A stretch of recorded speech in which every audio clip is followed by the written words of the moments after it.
এক বলে 22টা রান। जलवा है हमारा। হ্যাঁ, তোমরা ঠিকই শুনেছো, মাত্র এক বলে 22টা রান।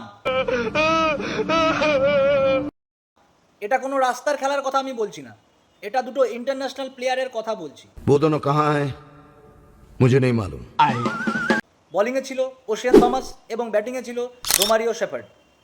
ক্যারিবিয়ান প্রিমিয়ার লিগে এই আশ্চর্য ঘটনাটা ঘটেছে। अबे जल्दी बोल, कल सुबह पनवेल निकल। ওভার নাম্বার ছিল 14 ওভার 3 বল। প্রথম বলটাই no ball, second ball white, third ball 6 কিন্তু নো বল, फोर्थ বল ফিরসে 6 ফিরসে নো বল, ফিফথ বল 6। এই টোটালটা অ্যাড করে দাঁড়ায় মাত্র এক বলে 22টা রান। সাবাস! এই আশ্চর্য ঘটনাটা ক্রিকেট হিস্ট্রিতে আগে কোনো দিন ঘটেছে সেটা আমার মনে পড়ে না। যদি তোমরা জেনে থাকো তাহলে কমেন্টে অবশ্যই জানাবে।